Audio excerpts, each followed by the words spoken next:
Mais de 6 milhões de candidatos fizeram o Enem este ano e no meio dessa turma são tantas histórias de esforço, de sacrifício, de realização, mas tem também história de pilantragem. A gente vai contar duas histórias envolvendo o Enem que são impressionantes, uma para o bem e outra para o mal. Vamos começar com a parte triste, as pessoas que queriam comprar a aprovação no Enem e a quadrilha que lucrou milhões de reais vendendo essa aprovação. Zerei que é nojento! E zerei que é nojento!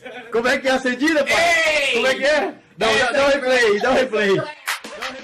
Este é Áureo Moura Ferreira. Internet on now, please, man. Um dos chefes da quadrilha que ostentava o luxo conquistado com fraudes em vestibulares de medicina e no Enem.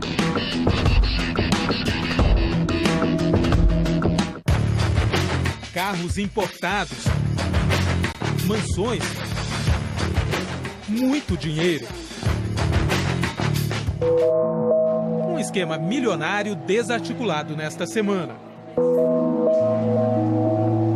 22 estudantes foram presos ao sair do vestibular de uma faculdade particular de medicina em Belo Horizonte. Eles tinham uma vantagem sobre os outros candidatos. Podiam ouvir esta voz enquanto faziam a prova. Era o gabarito.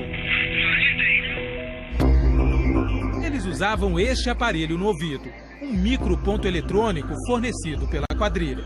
Um grupo que se dedicava com um grau de sofisticação e de desenvolvimento tecnológico que até então nós não conhecíamos, a lotear de 20% a 40% das vagas nos vestibulares de medicina nos quais eles atuavam. No padrão alto luxo, as transmissões eram feitas de dentro deste carro, que ficava estacionado perto do lugar onde as provas eram realizadas. Vidros escuros e olha só a espessura deles. O veículo é blindado. O rádio fica escondido. Está aqui. Com ele é possível escolher uma frequência e bloquear outros sinais para evitar interferências. A partir de uma denúncia anônima, desde abril, a polícia vinha monitorando os integrantes da quadrilha e conseguiu registrar fraudes em 5 vestibulares. O de Belo Horizonte e outros 4 em São Paulo. Tudo em apenas um mês. Os investigadores filmaram e fotografaram a ação do grupo. Esta imagem registra o carro blindado sendo estacionado em frente a um hotel na capital paulista. Áureo Ferreira desce com uma mochila e uma sacola na mão. Pouco depois chega uma caminhonete branca. Quem desce do carro é outro chefe da quadrilha, segundo a polícia, Carlos Roberto Lobo Leite. Áureo entra no hotel agora com uma caixa na mão cheia de eletrônicos, de acordo com as investigações. Era o dia 18 de outubro passado, véspera de um vestibular de medicina em São Paulo.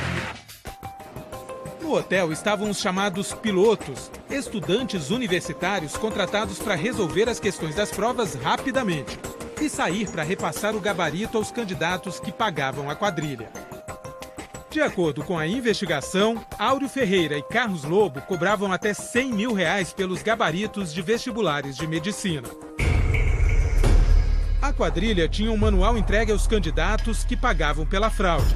As respostas das questões eram passadas em códigos. Sequências de números correspondiam a letras pré-determinadas. Este gabarito apreendido tem anotações feitas por um piloto. O manual apresenta regras que os candidatos deviam seguir. Não mascar nada. O movimento da boca pode provocar pressão no canal do ouvido, fazendo com que o ponto eletrônico folgue e fique visível. O que você escuta, anote sempre. Depois, traduza e transcreva para o exame. A polícia monitorou uma viagem de Áureo Ferreira à China em setembro deste ano para comprar os equipamentos. Na casa dele, em Teófilo Otoni, Minas Gerais, e na de Carlos Lobo, no Guarujá, São Paulo, foram encontradas centenas de pontos eletrônicos e transmissores. O que chamou a atenção da polícia foi a tecnologia dos equipamentos. Este transmissor, por exemplo, que parece um cartão de crédito, funciona como um celular. recebe ligações e transmite o áudio para o ponto eletrônico, como um fone de ouvido. Com estes equipamentos, no último exame do Enem, a quadrilha pôde transmitir por telefone as respostas das questões aos candidatos, que podiam estar em qualquer parte do Brasil. Bastava que houvesse sinal de celular. Este estudante de Direito, estagiário no Ministério Público em Montes Claros, norte de Minas, foi preso e confessou o esquema. Vanil Vasconcelos Júnior disse em depoimento que a fraude no Enem foi na cidade de Pontes e Lacerda, em Mato Grosso. A polícia afirma que realmente houve fraude no último exame do Enem no Brasil. O advogado de Áureo Ferreira e Carlos Lobo afirma que eles confessam a fraude, mas minimizou a participação dos dois no esquema. Assumem que eram líderes, mas não na proporção em que se quer chegar. Até agora, 12 suspeitos de integrar a quadrilha foram presos. Com eles foram apreendidos documentos falsificados, listas de vestibulares que teriam sido fraudados e extratos bancários que comprovariam o pagamento à quadrilha feito por candidatos. Só numa agenda, são mais de 160 nomes de estudantes que teriam sido aprovados. O INEP, instituto responsável pelo Enem, afirmou por nota que solicitou à Polícia Federal informações sobre o caso e que os candidatos envolvidos no esquema vão ser sumariamente eliminados do exame. Nós vamos atrás de cada um dos fraudadores que se beneficiaram com esse esquema delituoso.